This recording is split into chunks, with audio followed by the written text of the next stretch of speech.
Bro, pinjam HP-mu boleh? Kenapa? Mau balasin SMS. Lah, HP-mu kenapa? Gak ada pulsa, bro. Lah gimana? HP 12 juta gak punya pulsa. Saya bilang sama dia, kan dulu suka ada meja-meja yang jualan pulsa tuh di depan. Saya bilang gini, itu di depan ada yang jualan pulsa 100 ribu, beli aja. Dia bisikin saya lagi, gak ada duit. Lah gimana? Punya handphone 12 juta, 100 ribu gak punya? Gak punya.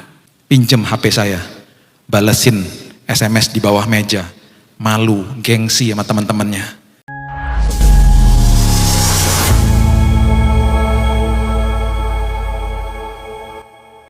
Terima kasih Yesus sebagai ciptaan yang baru. Kami sudah dilayakan, kami datang di hadapan-Mu, di hadirat-Mu. Karena kami tahu Tuhan, we can come to your presence boldly. Kami bisa datang ke hadirat-Mu kapan saja, di mana saja, dalam kondisi apa saja. Dan itu sebabnya ada kasih karunia Tuhan yang mengalir untuk kami setiap hari ya Tuhan. Pertobatan terjadi, pemulihan terjadi, bahkan kesembuhan saat ini terjadi. Terima kasih Bapa, kami sambut firman-Mu yang begitu mulia, firman-Mu yang begitu memerdekakan hidup kami, hanya di dalam satu nama, Yesus Kristus yang adalah pembebas kami dan juga juru selamat kami yang agung. Kami berdoa dan mengucap syukur, kita sama-sama katakan, amin, haleluya. Silakan duduk, shalom. Oke, kita mau bahas tentang sebuah kebenaran firman Tuhan yang merupakan fondasi dari kehidupan manusia. Ada beberapa pewahyuan di sini yang sangat penting dan luar biasa. Kita mau belajar dari kitab Kejadian. Kejadian pasal yang pertama dan pasal yang kedua adalah sebuah rangkaian rancangan awal manusia untuk kehidupan manusia. Dan ini adalah fondasi dari hidup manusia sebenarnya. Seringkali kitab Kejadian dibahas dalam bentuk historical dan kita hanya membahas tentang sebuah proses kreasi. Itu yang kita ingat. Yang kita ingat adalah ya Tuhan ciptakan ini dan itu dan segala sesuatunya.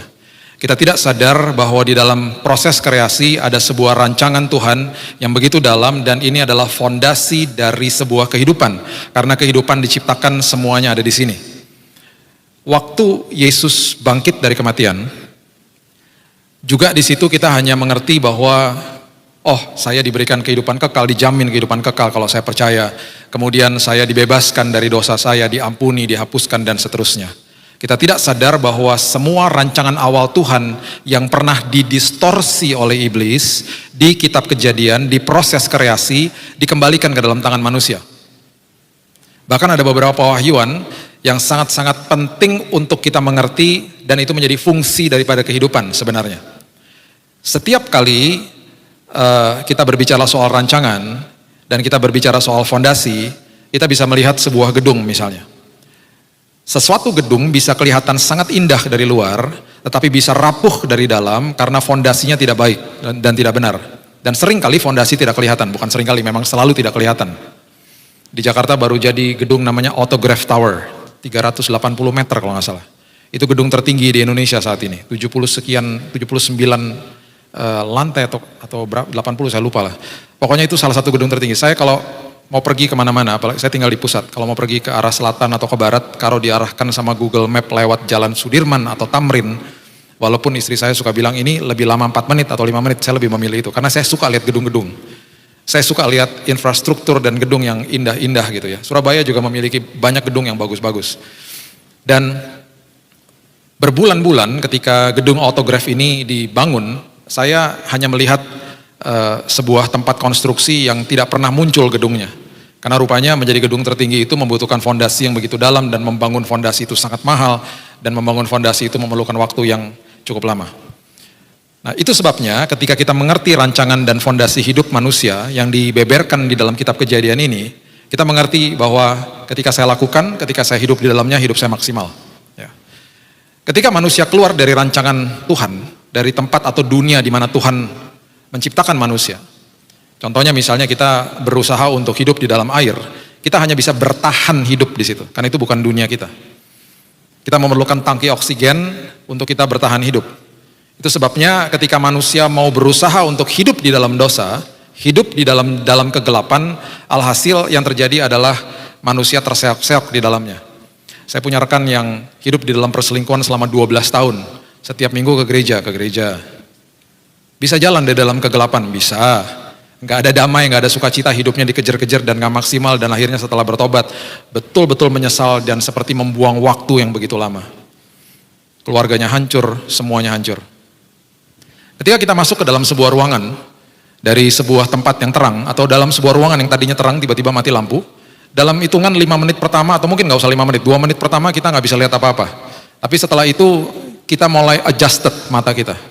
Kita mulai akhirnya bisa menyesuaikan diri, kita bisa lihat jam dinding ada di situ, pintu ada di situ, dan seterusnya. Mata kita terbiasa akhirnya, terbiasa di dalam kegelapan. Jangan sampai hidup kita berjalan di dalam kegelapan dan terbiasa di dalam kegelapan. Ya. Kejadian pasal yang pertama, ayat yang pertama sampai ayat yang keempat adalah rancangan awal Tuhan tentang pintu gerbang hati sebenarnya. Ya, kita baca sama-sama. Pada mulanya Allah menciptakan langit dan bumi. Bumi belum berbentuk dan kosong. Gelap gulita menutupi samudra raya. Dan roh Allah melayang-layang di atas permukaan air. Segala sesuatu diciptakan dari gelap. Hari dimulai juga dari petang. Ya, itu sebabnya sabatnya orang Yahudi dimulai dari Jumat sore sampai kepada Sabtu sore. Ya. Kemarin kami di Israel, saya diberitahu sama rekan saya di sana, dia bilang begini, kamu tahu, saya punya teman di sebuah kota di dekat Nazaret, dan ketika hari Sabat dan ketika musim panas dia begitu kepanasan di dalam rumahnya, dia sampai keluar dari rumah, dia mencari orang yang non Yahudi untuk bisa masuk ke dalam rumahnya untuk nyalain AC. Karena di dalam Sabat nyalain AC juga nggak boleh. Maksudnya AC-nya nyala boleh, tetapi untuk proses menyalakan AC-nya itu nggak boleh karena Sabat. Jadi sampai segitunya. Padahal ketika masuk ke dalam perjanjian baru yang saya sering katakan, semua yang serba fisik dimasukkan ke dalam kehidupan manusia. Yesus mengajarkan Sabat yang sebenarnya adalah masuk ke dalam perhentianku. Itu maksudnya pikiran dan hati kita masuk ke dalam resting place atau ke dalam istirahat di dalam hadirat Tuhan. Itu yang Yesus ajarkan berkali-kali. Ya. Ayat yang ketiga mengatakan begini. Ya. Jadi pada mulanya Allah menciptakan langit dan bumi, belum berbentuk kosong, gelap gulita menutupi samudra raya, roh Allah melayang-layang di atas permukaan air, berfirmanlah Allah, jadilah terang. Jadilah terang, lalu terang itu jadi. Perhatikan kalimat ini. Perkataan pertama Allah di dalam proses kreasi yang didokumentasikan di Alkitab adalah kata jadilah terang. Jadilah terang. Pendengaran pertama Allah berarti di dalam proses kreasi yang didokumentasikan di Alkitab juga kata jadilah terang. Karena ketika Tuhan berbicara telinga mendengar. Itu sebabnya iman timbul dari pendengaran akan firman Allah. Itu sebabnya saya berkali-kali ngajari jemaat kalau baca firman jangan begini. Baca supaya telinga dengar. Saya berkali-kali mengajarkan kepada ibu-ibu yang sedang hamil atau yang punya anak-anak masih kecil, bacakan firman Tuhan, karena firman tidak kembali dengan sia-sia. Anaknya di dalam kandungan bacain firman setiap hari. Anaknya masih kecil belum bisa baca, bacain firman setiap hari. Saya nggak pernah lupa anak saya umur 5 tahun, satu sekolah kena keracunan makanan. Sampai 60 anak masuk UGD keracunan bubur ayam. Ketika dia keracunan dan kemudian dia buang-buang air sampai muntah-muntah di rumahnya, mamanya nggak ada. Lagi keluar negeri istri saya, dan saya ditelepon sama mbaknya dari rumah untuk pulang. Dan waktu saya pulang, mbaknya bilang, cepet pak pulang pak. Rupanya sekolah juga telepon kami dan katakan bahwa anaknya gimana. Karena ini satu sekolah sudah ada di UGD dan ada beberapa yang harus dirawat gitu ya, keracunan makanan. Ini waktu dia masih di TK. Sampai di rumah, saya nggak pernah lupa mbaknya bilang begini. Tadi sebelum bapak sampai ke rumah, saya diminta untuk tumpang tangan di atas kepalanya dia. Dan ini mbaknya bukan orang percaya. Disuruh ngapain mbak? Saya disuruh sebut dalam nama Tuhan Yesus ada kesembuhan. Mbak sebut nggak? Ya iyalah pak, saya ketakutan habisnya. Anak saya udah nggak berdaya, saya bawa dia ke UGD yang berbeda. Karena di tempat yang satunya itu sudah ramai dengan teman-temannya. Sampai di UGD di rumah sakit itu, dia diobservasi, dikasih obat, dia tertidur, panasnya mulai turun. Tidak buang air, tidak muntah. Dokter di sana katakan tunggu 1 jam pak, nanti dia bangun, kalau tidak terjadi apa-apa, bapak bawa dia pulang. Setelah selesai, saya bawa dia pulang. Saya nggak pernah lupa jam 4 sore saya nggak balik kantor, saya tidur sama dia. Kami berdua terbangun jam 7 malam. Jam 7 malam dia terbangun, dia kelaparan, dia lari-larian, dan dia sembuh total. Dia satu-satunya anak yang tidak dirawat di rumah sakit. Kenapa? Karena dalam kondisi yang berbahaya, ketika orang tuanya tidak ada, dia tahu kemana dia harus berseru. Karena sepanjang umur hidupnya, selama 5 tahun itu, setiap hari dia mendengar firman Tuhan. Walaupun dia belum mengerti. Karena firman tidak kembali dengan sia-sia. Dan itu adalah rancangan awalnya Tuhan. Kemudian ayat yang ke-5 mengatakan, Allah menamai terang itu siang dan gelap itu malam. Jadilah petang dan jadilah pagi, itulah hari yang pertama. Dimulai selalu dari malam kepada pagi. Ayat yang keempat, kita mundur sedikit. Allah melihat bahwa terang itu baik, lalu dipisahkannyalah terang itu dari gelap. Jadi dari ayat yang ketiga, perkataan pertama Allah dan pendengaran pertama Allah, itu semuanya serba terang, jadilah terang. Penglihatan pertama Allah di dalam proses kreasi yang juga didokumentasikan di Alkitab juga terang. Dari 5 panca indera kita, ada 2 pintu gerbang hati. 5 panca indera kita berbicara soal telinga, ya, soal mata, kemudian hidung untuk mencium, dan ada 2 rasa, dari kulit dan dari lidah. Dari 5 ini ada 2 panca indera, yaitu mata dan telinga. Ketika panca indera, ketika pintu gerbang hati ini, 2 komponen ini tidak dijaga, yang masuknya sampah, keluarnya sampah. Ketika pintu gerbang hati tidak dijaga, yang masuk sampah, keluarnya sampah. Itu sebabnya 2 Petrus 2 ayat 7-8 dengan sangat jelas mengatakan begini. 2 Petrus 2 ayat 7-8. Tetapi Tuhan ini menyelamatkan Lot. Lot ini orang yang benar, sama seperti kita, orang yang benar, yang terus-menerus menderita oleh cara hidup orang-orang yang tak mengenal hukum dan yang hanya mengikuti hawa nafsu mereka saja. Sebab orang benar ini, sebab kita ini orang yang benar, tinggal di tengah-tengah mereka dan setiap hari melihat dan mendengar, melihat dan mendengar perbuatan-perbuatan mereka yang jahat itu, sehingga jiwanya yang benar itu tersiksa. Anak Tuhan, kalau tidak kembali ke dalam rancangan Tuhan, rancangan awalnya Tuhan, menjaga mata, telinga, pendengaran, dan menjaga pintu gerbang hati, kita sembarangan dengan tidak sortir apa yang masuk lewat pintu gerbang hati, jiwa kita yang benar bisa tersiksa. Jiwa letaknya di tengah. Di dalam jiwa ada kehendak, ada keputusan, ada emosi, ada perasaan. Layer yang paling dalam adalah roh. Layer yang paling luar adalah tubuh.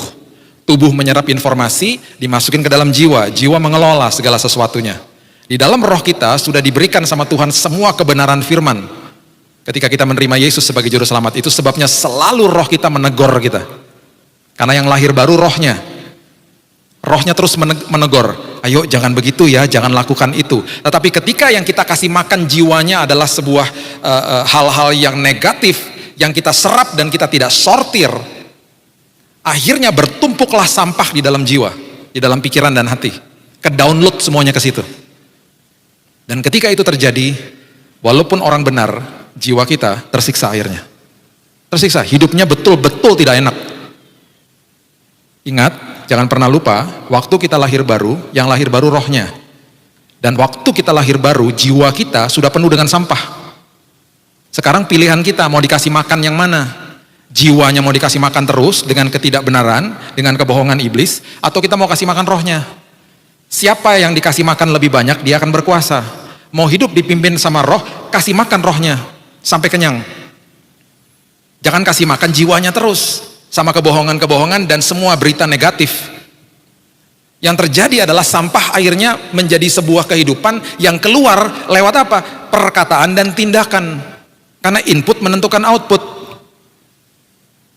Ketika ini terjadi, itu sama aja kita melanggar prinsip atau rancangan awalnya Tuhan, yang sudah mengatakan dengan jelas bahwa pendengaran, penglihatan, dan juga akhirnya sebuah penglihatan dan pendengaran dan juga perkataan semuanya terang, semuanya serba terang, orientasinya terang. Mau keluar dari rancangan itu, hidupnya tersiksa. Belajar untuk menjaga pintu gerbang hati, belajar untuk mendiamkan suara-suara yang lain. Saya tahu susah.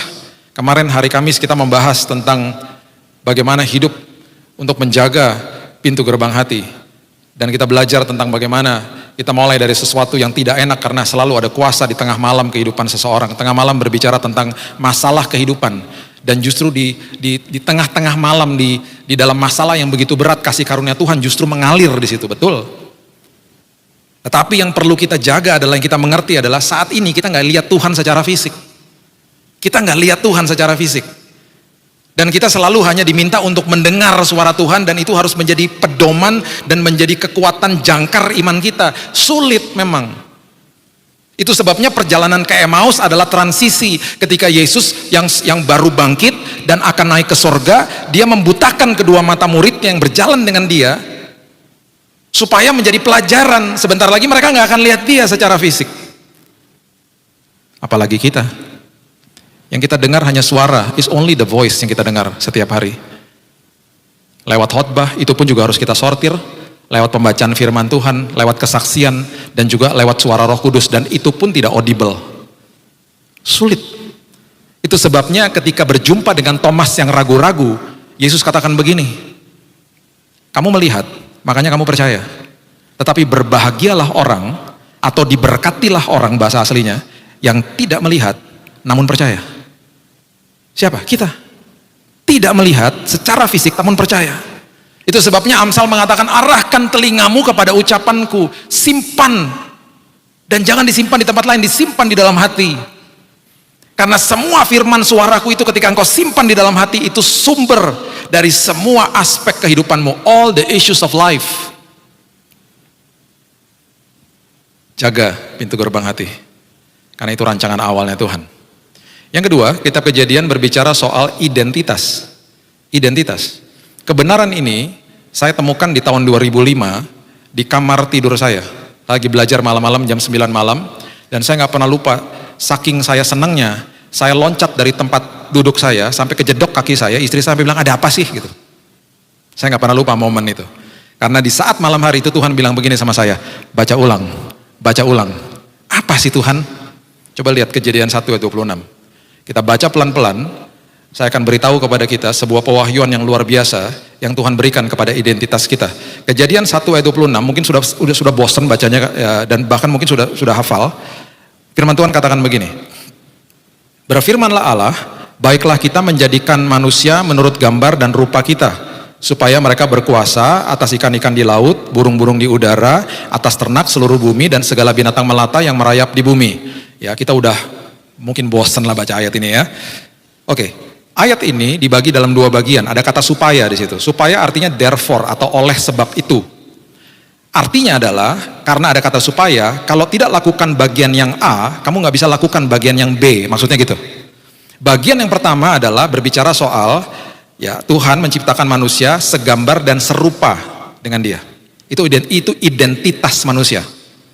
Kata supaya kemudian berbicara soal ikan-ikan di laut, burung-burung di udara, ternak seluruh bumi, segala binatang melata yang merayap di bumi, karena konteks di Taman Firdaus pada saat itu, yaitu yang ada.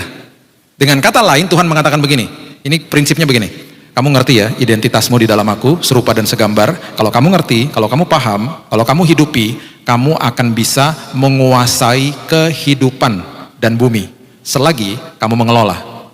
To have dominion over, itu maksudnya. Itu yang saya katakan berkali-kali, kita dipanggil untuk mengkolonisasi bumi. Ini maksudnya. Karena sistem kerajaan, kolonisasi, artinya apa? Menularkan budaya kerajaan surga dimanapun kita berada. Oke, itu ayat 26. Ini amanat agung yang pertama.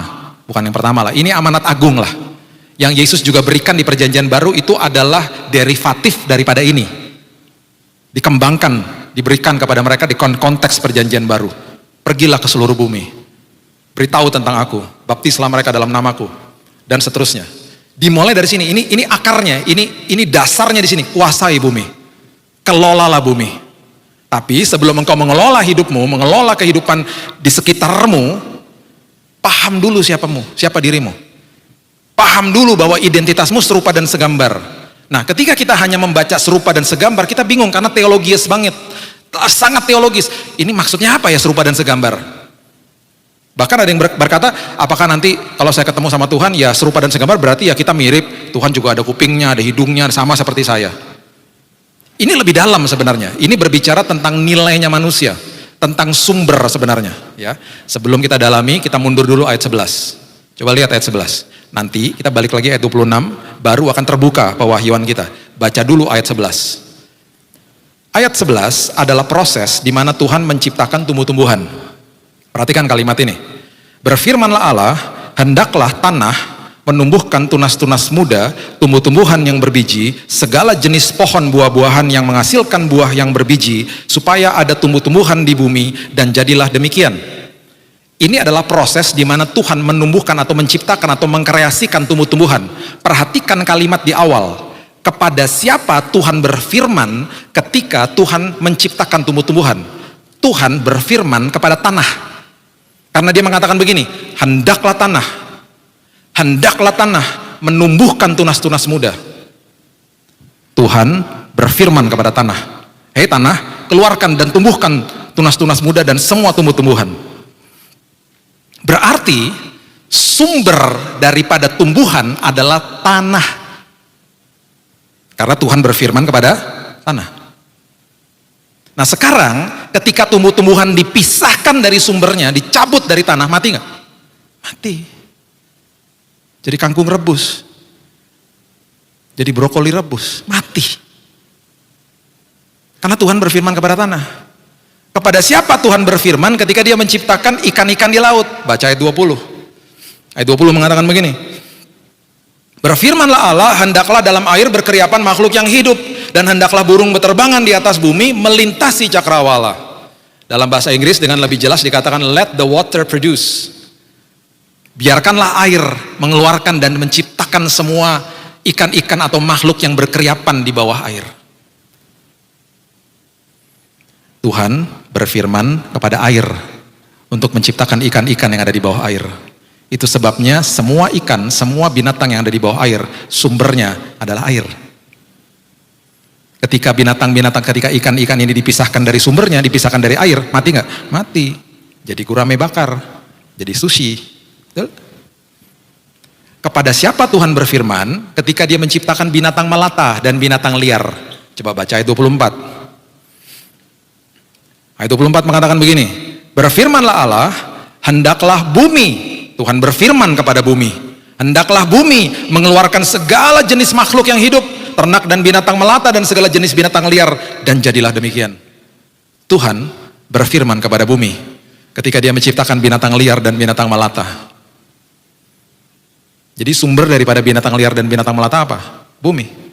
Dipisahkan dari habitatnya, dipisahkan dari bumi, mati nggak mereka? Mati.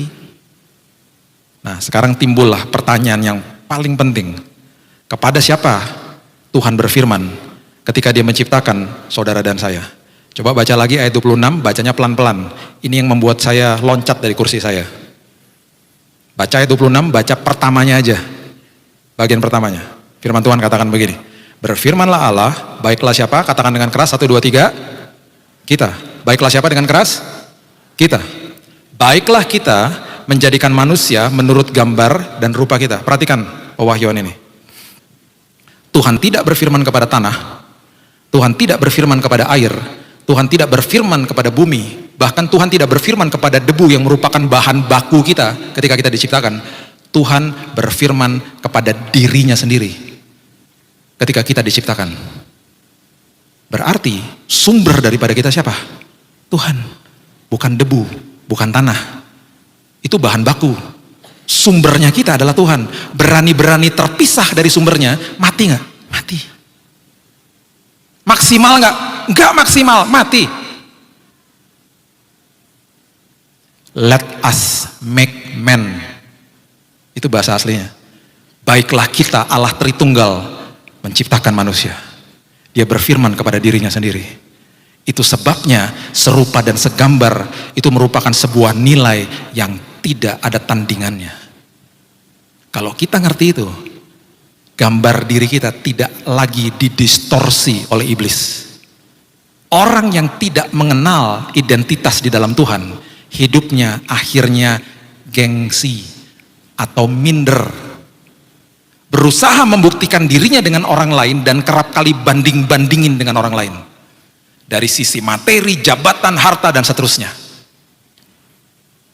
Dikurung sama iblis di situ karena ayat ini memang pernah didistorsi sama iblis ketika manusia jatuh dalam dosa. Tetapi dalam kuasa kebangkitan semua prinsip ini, semua rancangan awal Tuhan dikembalikan ke dalam tangan manusia. Selama 24 tahun pelayanan saya, gak pernah ada orang datang kepada saya, Pak tolong doain Pak. Kenapa? Saya gengsi Pak. Gak ada. Orang gengsi, dia juga gengsi untuk minta didoakan. Ribet kan orang gengsi itu. Yang tahu cuma dia sendiri. Cek dan recheck lagi. Kembali ke dalam rancangan awal Tuhan. Karena dia berfirman kepada dirinya sendiri. Berarti nilai kita sangat luar biasa. Tahun 2001, saya nggak pernah lupa. Ada handphone namanya Nokia Communicator, tahu ya? Yang millennials yang baru-baru lahir tahun-tahun itu mungkin bingung, yang seumuran nama saya pasti tahu lah ya. Nokia Communicator itu nanti kalau yang belum pernah lihat di Google aja, itu bentuknya besar kayak batu bata, bisa nimpuk maling gitu, berat handphonenya.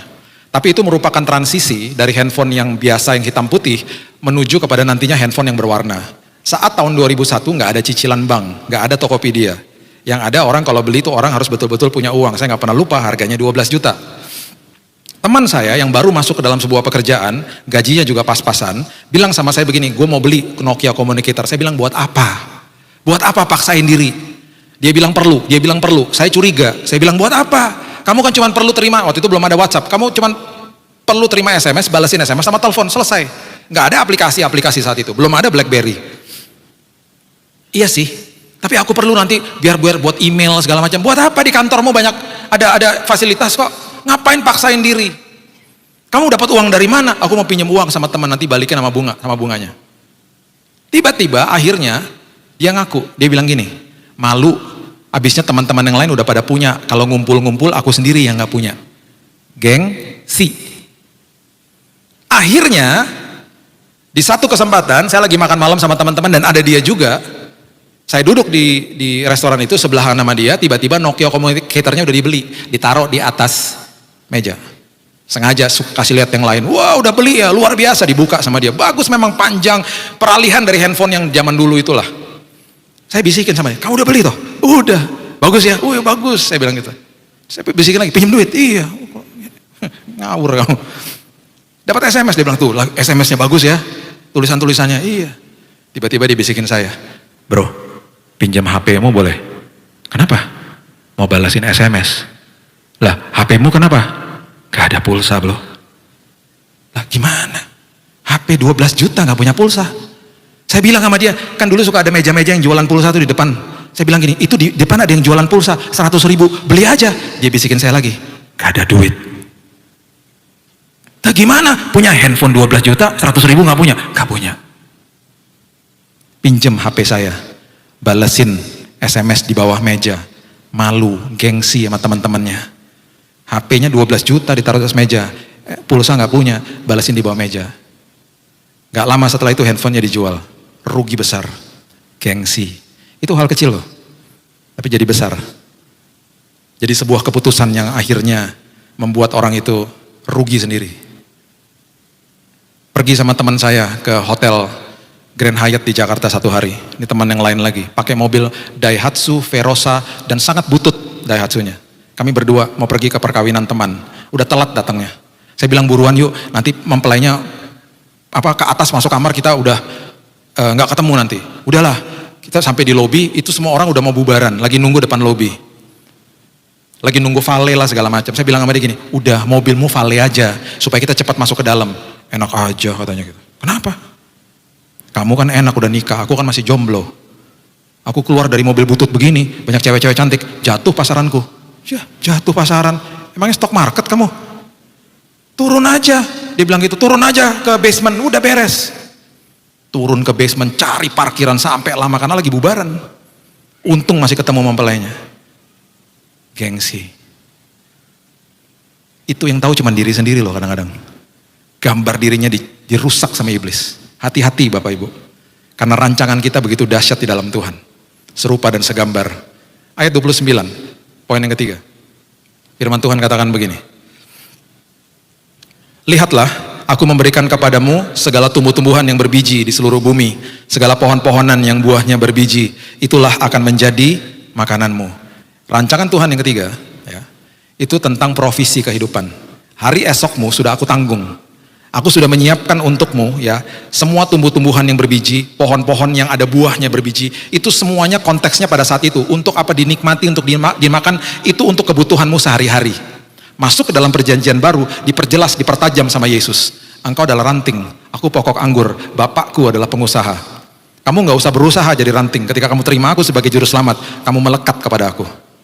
Kamu rantingnya. Nanti satu hari kita eksposisi tentang Yohanes 15. Kenapa ketika itu ada kata kalau tidak berbuah dibuang. Itu banyak sekali orang berpikir, oh kalau gitu saya dibuang sama Tuhan. Bukan. Itu bahasa aslinya aero, diangkat sama Tuhan. Nanti kita bahas dengan lebih detail. Tapi maksud di dalam konteks ini adalah ketika saya menjadi ranting berarti nutrisi daripada pokok anggur mengalir dalam hidup saya. Proteksi Tuhan, perlindungan, penyertaan, kesembuhan, kesehatan, damai sejahtera, sukacita, hikmat, pengharapan mengalir setiap hari. Jangan mau dibohongi sama iblis. Bangun pagi bilang, Tuhan terima kasih, aku ranting kok pokok anggur. Berarti semua yang aku butuhkan hari ini mengalir masuk ke dalam hidupku. Dan Bapakku yang di surga adalah pengusahanya. Dia yang mengusahakan segala sesuatu bagiku. Gak usah takut. Ayat 29 ini bukan sekedar berbicara tentang itu, tetapi memberikan sebuah pelajaran yang luar biasa karena ada kata berbiji diulang sampai 2 kali. Semua yang Tuhan titipkan dalam hidup kita ada unsur bijinya. Biji bukan untuk dinikmati, biji bukan untuk dipakai, biji untuk ditabur kembali. Jadi apapun yang Tuhan titipkan dalam hidup ini, baik itu waktu, baik itu talenta, baik itu uang, ada unsur biji yang senantiasa harus ditabur kembali, ditabur kembali. Dan gak usah takut karena Yesus mengatakan begini, dan ini sangat penting di Matius 6 ayat 31, janganlah kamu khawatir. Kemudian dia menyebut kata yang sangat penting yang seringkali tidak dibahas, dan berkata, apakah yang kamu makan, minum, dan pakai? Itu bicara soal kebutuhan manusia. Kamu jangan khawatir, udah gitu kamu jangan berkata. Berkata tuh maksudnya gini, jangan ngomong sama orang-orang. Apapun kebutuhanmu kasih tahu saya. Jangan khawatir, kasih tahu saya, kamu anak raja. Roma 8 ayat 17 mengatakan kamu anak ahli waris dan orang-orang yang punya hak penuh atas semua janji-janji Tuhan. Tenang. Jangan berkata. Itu sebabnya jangan ngomong-ngomong dan ngeluh kepada orang lain. Aduh gimana ya? Aduh gimana ya? Aduh aku bingung nih besok gimana ya? Aduh uangku habis nih, aduh begini, aduh gimana? Akhirnya ujung-ujungnya pinjam uang. Saya paling anti sama orang Kristen pinjam uang, malu-maluin. Udah kepepet Pak, Tuhan suka yang kepepet. Karena di situ ketika pertolongan Tuhan terjadi, kita akan bersaksinya penuh dengan bobot. Pintu sudah ketutup Pak, tapi mujizat terjadi. Saya berani ngomong gini karena saya udah ngalami berkali-kali. Dan nikmat jalan sama Tuhan. Nikmat. Beberapa bulan yang lalu, saya ini kan peminum kopi ya. Saya kalau minum kopinya cukup ekstrim kadang-kadang. Ya nggak banyak-banyak sih, karena saya minumnya keras lah. Saya punya kelompok sel di rumah saya, teman-teman saya ini yang saya mentor juga suka minum kopi. Jadi satu hari saya bilang sama istri saya beberapa bulan yang lalu, ada mesin kopi bagus nih. Kita punya mesin sederhana lah di rumah. Ada satu mesin kopi memang harganya sedikit lebih mahal. Saya bilang ini bagus karena dari biji kopi kemudian digiling kemudian jadi kopi, langsung jadi 1 cup. Jadi fresh dan enak. Nanti kalau ada dananya kita beli ya, supaya kita bisa nikmati rame-rame. Saya ngomongnya cuma sama dia aja. Satu hari kami ada perjalanan ke Bandung karena keluarga istri saya ada di Bandung. Orang tuanya juga di Bandung. Jadi kami pergi ke sana, di mobil kami ngobrol lagi berdua. Terus kita lihat-liatin fotonya gitu. Tiba-tiba sampai di rumah kakaknya di sana, di rumah kokonya dia, sampai masuk ke rumahnya, tiba-tiba mesin kopi yang kita ngomongin itu ada di situ. Saya bisik-bisik sama dia, itu dia mesin kopinya. Oh iya. Istri saya tanya sama kakaknya, baru beli? Iya, berapa bulan lalu? Kemudian istri saya bilang, mau kopi? Aku buatin ya gitu. Tiba-tiba kakaknya bilang begini, itu loh mesin kopi itu aku beli, gak pernah aku pakai. Aku bingung tombolnya kebanyakan katanya. Nah baca dong buku manualnya, males katanya. Aku beli cuman karena latah aja beli-beli. Sementara setiap hari aku masih minum kopi tubruk katanya gitu. Udah daripada gak dipakai-pakai, bawa pulang aja katanya, buat kamu aja. Di mobil perjalanan ke Bandung ngomongin mesin kopi, yang itu, pulangnya bawa mesin kopi yang itu, yang sama persis. Yang tahu cuman saya, istri saya, sama Tuhan. Nggak ngomong ke siapa-siapa. Beberapa bulan setelah itu ada hal yang lain terjadi. Tiba-tiba ada seorang teman istri saya ngomong sama dia, telepon, Ci, ini loh, aku nih lagi beliin villa 2 malam buat orang tuaku di Ubud di Bali. Belakangnya, pemandangannya indah Ci. Aku tuh harusnya beliin bulan Mei, salah masukin bulan April katanya gitu. Nah mereka nggak bisa pergi bulan April, sayang kalau nggak kepake, buat kamu aja deh katanya gitu. Tanyain suamimu bisa nggak gitu. Sekalian karena aku yang buat kesalahan juga, sekalian ntar aku beliin tiket pesawat deh sekalian. Buat kamu aja pergi liburan berapa hari berduaan. Istri saya nanya sama saya bisa. Kami pergi ke Ubud, masuk ke dalam villa itu. Di belakang villa itu ada sawah, ada hutan, ada sungai. Baru masuk di hari pertama, istri saya terduduk di situ, nangis. Saya bilang, ada apa sayang? Kamu gak suka sama sawahnya? Bukan, katanya. Aku mau ngaku sama kamu. Kenapa? Kira-kira 2 minggu lalu, aku berdoa sama Tuhan. Aku bilang, Tuhan, kan jadwal kita udah mulai sibuk. Pengen deh Tuhan liburan berdua aja sama suamiku yang belakangnya ada sawah. Kok bisa ya? Tuhan kasih bukan sekedar sawah, dikasih hutan, dikasih sungai di belakang. Kamu aja aku gak pernah kasih tahu loh, aku cuma ngomong sama Tuhan. Aku bilang gini, memang ya kebajikan dan kemurahan mengikuti orang-orang percaya. Dari hal-hal kecil saja, kalau Tuhan kasih mesin kopi, kalau Tuhan kasih liburan di Ubud, apalagi kesembuhan, apalagi kebutuhan kita, apalagi pemulihan rumah tangga. Semuanya sudah disiapkan sama Tuhan. Dan ingat, setiap pemberian Tuhan ada unsur bijinya. Senantiasa harus kembali ditabur untuk kemuliaan Tuhan. Yang terakhir, manusia diciptakan pada awalnya tidak diberikan gereja sama Tuhan.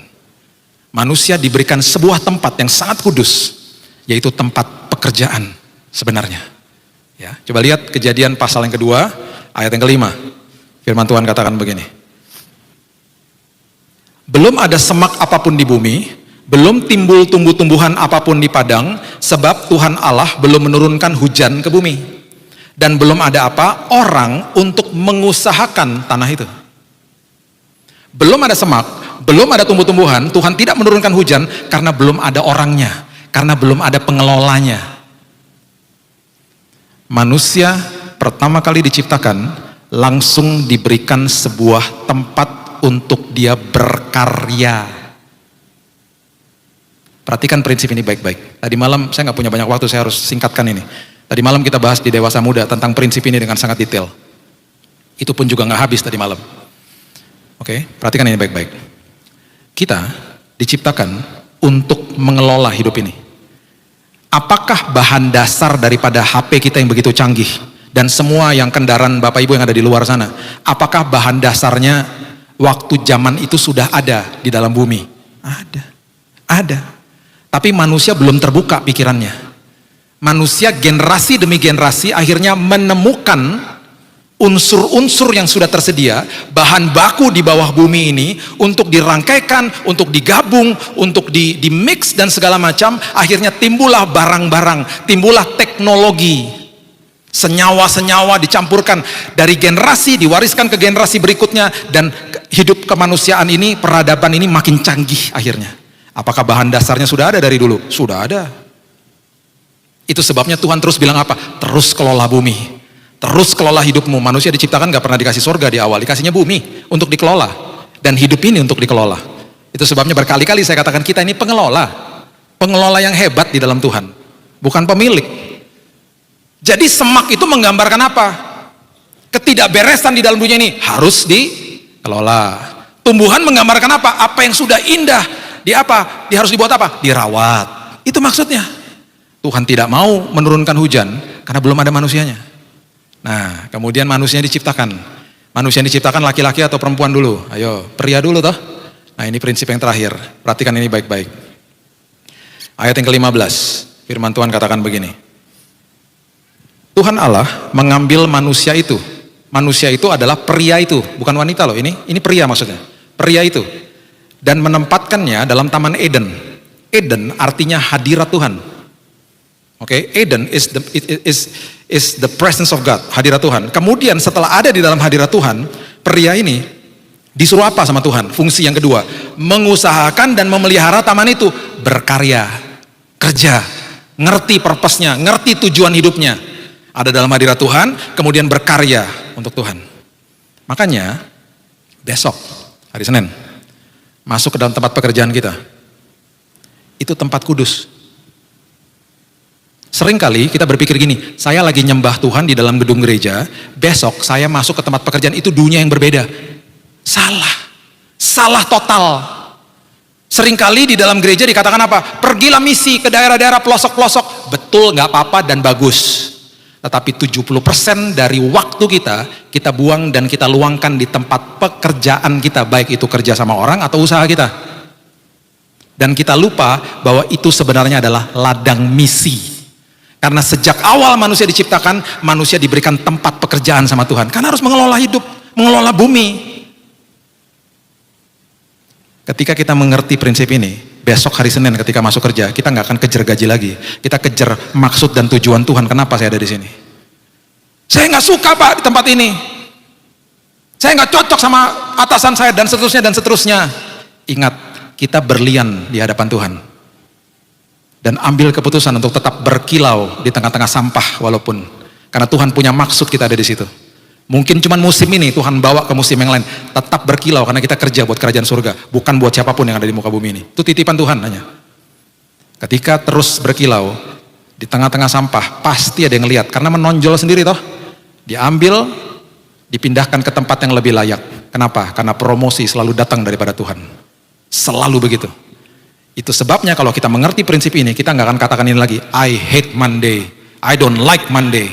Besok kalau kita bangun pagi, kita katakan, Tuhan terima kasih buat hari yang baru, kesempatan yang baru, karena hari ini aku mau berkarya buat kerajaan surga. Karena tempat pekerjaanku adalah ladang misi, dan tempat pekerjaanku adalah tempat di mana hadirat Tuhan hadir di situ. Itu fungsinya manusia sejak awal. Dan kita dibutakan sama sistem dunia ini. Itu sebabnya hari-hari ini orang-orang yang sudah dibukakan tentang firman ini, saya mendengar kabar di mana-mana. Saya melayani kantor-kantor yang ada di Jakarta, setiap hari ada ibadah-ibadah kantor, dan banyak orang dimenangkan untuk Tuhan. Di mana? Di marketplace. Karena ini tempatnya. Jadi besok pagi ingat, ketika buka pintu kantor, ingat, ini ladang misi saya Tuhan. Dan orang-orang yang ada di sini, mereka nggak akan pergi kemana-mana. Saya akan kasih tunjuk firman Tuhan lewat tindakan dan perkataan saya.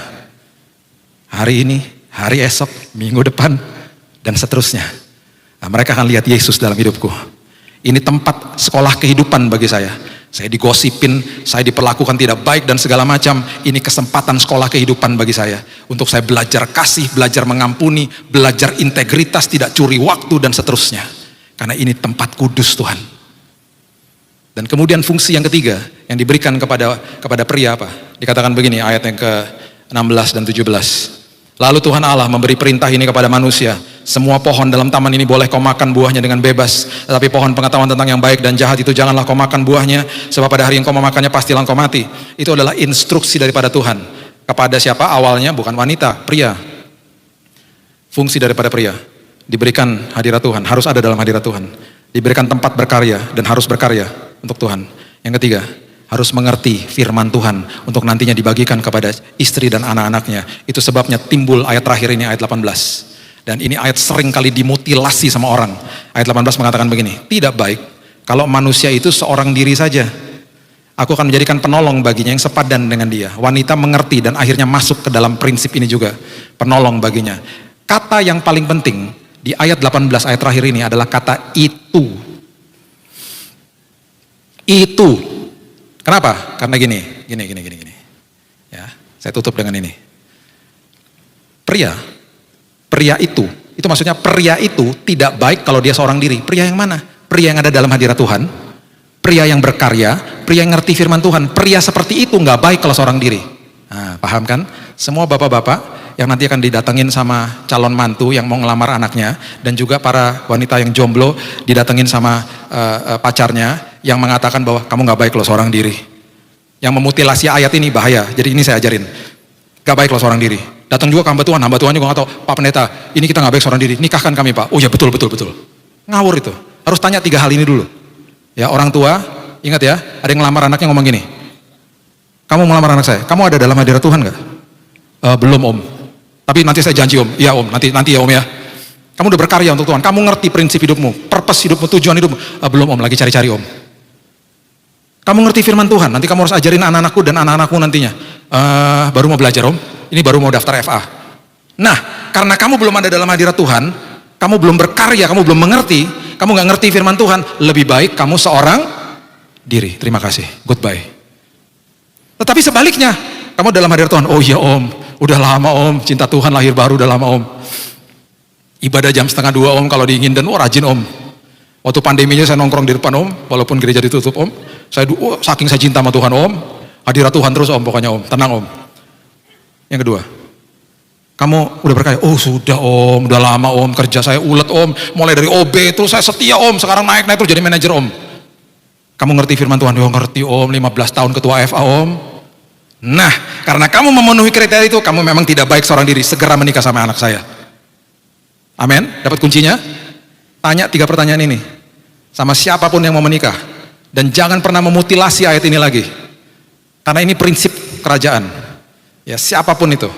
Dan ingat, besok kalau kita masuk dalam tempat pekerjaan kita, itu ladang misi kita. Karena itu Tuhan sudah tempatkan kita di sana dan hadirat Tuhan ada di situ. Jangan pernah hanya berpikir begini, saya nyembah Tuhan ketika ada di dalam gedung gereja, angkat tangan sama tepuk-tepuk tangan. Betul, itu ekspresi kita menyembah Tuhan, tapi itu hanya sekian persen dari segitu banyak waktu kita dalam satu minggu.